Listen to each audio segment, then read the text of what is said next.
Verb का मतलब होता है एक्शन वर्ड, यानी फेल यानी काम करना। ये याद रखना बहुत जरूरी है।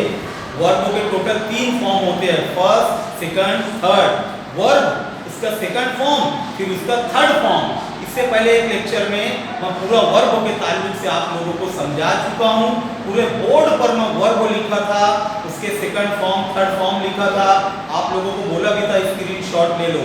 वर्ब याद रखना बहुत जरूरी है बच्चों, क्योंकि कोई भी जुमला सब्जेक्ट और वर्ब से ही बनता है।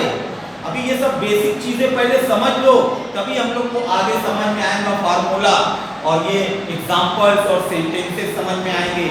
तो सब्जेक्ट और वर्ब समझना बहुत जरूरी है आप लोगों को। सब्जेक्ट मैं बता दिया, अब वर्ब मैं बता रहा हूं। जैसे एक वर्ब है गो, ये क्या है, मेन वर्ब है। इसका सेकंड फॉर्म है वेंट, थर्ड फॉर्म है गॉन। गो, वेंट, गॉन। गो यानी जाना, वेंट यानी गया, गॉन यानी जा चुका। अब जैसे मैं कहूंगा राइट यानी लिखना, उसका सेकंड फॉर्म है रोट यानी लिखा, रिटन यानी लिख चुका। Write, wrote, written. Go, went, gone. See, saw, scene.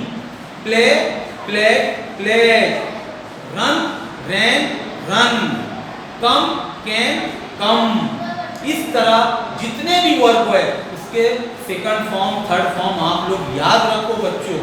मैं ये भी बताया था वर्ब भी 2 टाइप के होते हैं, एक रेगुलर वर्ब, एक इर्रेगुलर वर्ब। रेगुलर वर्ब हम उसको कहते हैं जिसके सेकंड और थर्ड फॉर्म में आगे ईडी इस्तेमाल होता है। जैसे प्ले वर्ब है, सेकंड फॉर्म में प्ले, थर्ड फॉर्म में प्ले। Play, play, play. तो jump, jump, jump. Walk, walk, walk. तो ऐसा वर्ब जिसमें आगे ईडी इस्तेमाल होता है वो रेगुलर वर्ब कहलाता है, और ऐसा वर्ब जिसमें ईडी इस्तेमाल नहीं होता उसे इर्रेगुलर वर्ब कहते हैं। जैसे गो, went, gone. See, saw, scene. जिसमें ईडी नहीं है वो इर्रेगुलर वर्ब है। तो पहले सब्जेक्ट और वर्ब को बच्चों अच्छी से समझ लो, अच्छी से सुन लो, तभी हम लोग इस फार्मूले के मुताबिक सेंटेंस बनाना समझेंगे और सीखेंगे बच्चों। तो मैं बार बार कह रहा हूँ सब्जेक्ट और वर्ब ये बहुत अहम होते हैं कोई भी सेंटेंस में। अब पहला हम लोग फार्मूला देखते हैं सिंपल प्रेजेंट टेंस का।